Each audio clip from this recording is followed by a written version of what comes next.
Welcome everybody, I'm CCNP Seth and I want to make this video on getting Cisco certifications and what that actually means.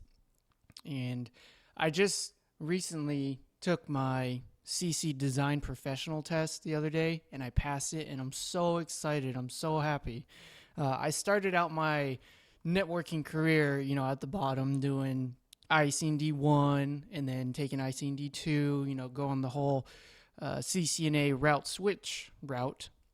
And I started poking around the Cisco website and I was like, what are these other types of certifications that they have and what do they mean? So if you go to the Cisco website and you go to training and events, you can see here all the different types of certifications. And they all specialize in a certain area. So whatever you want to specialize in, there's security, there's wireless, there's routing and switching and design.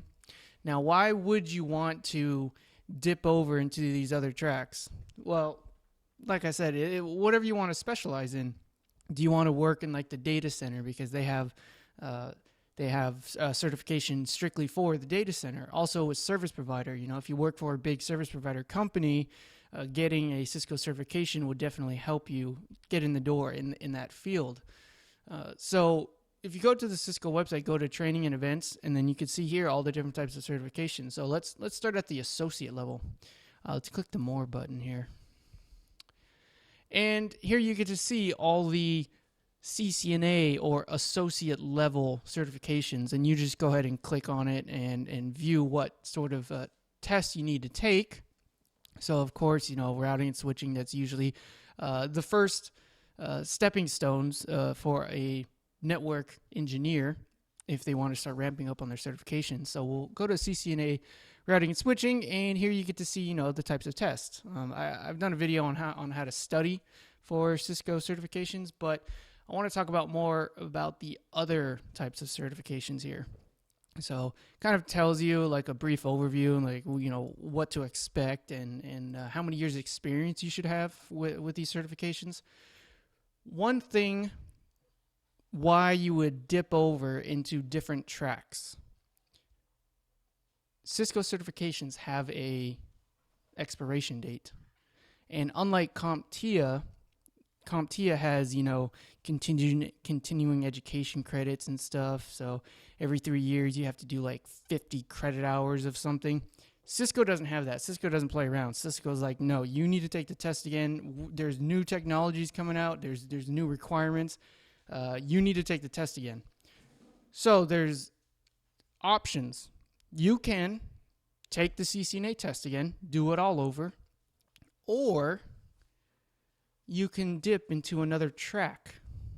Once you get a CCNA in route switching, and then you get another CCNA level cert, like let's say CCDA for design associate, once you get certified in another associate level, it renews everything laterally and below for that cert.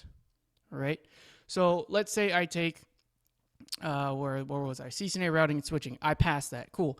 2 years has gone by. All right. I need to either take the test again or I need to go higher, as in take like one CCNP route switch exam, or I could get a whole nother associate level cert and it'll renew my CCNA. So look at here at design associate. I just have to take one test in design. One test. And I meet the prerequisites. Look at this. All I need is a valid CCENT or a valid CCNA routing and switching.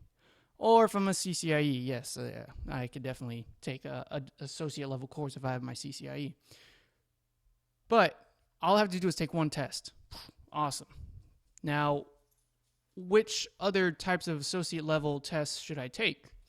Well, there's this couple motivating factors that you can take. One, you'd be like, oh, I really like security. I really want to get into it. Every company wants security. Hey, go for it then. CCNA security, get it. And then you get to see what test you take and everything like that. But one thing that drove me to dip into other tracks and go higher in other tracks, like I just got my, what was it? Design Professional, CCDP. right? So I have to take these 3 tests. Good thing about getting my CCNP in route switch, 2 of my 3 exams for design professional have already been done. Whew. So now what I needed to do to get my CCDP and renew my CCNP and route switch, I had to get my CCDA and then one other test for DP for Cisco Arch right here. And that automatically renewed my CCNP. It's awesome. One reason why I also took the design track is I was just Googling, bored. I don't know what to Google. So I Googled top IT certifications. And I saw a reputable site. It was Global Knowledge. And this is what came up. 15 top paying certifications for 2016.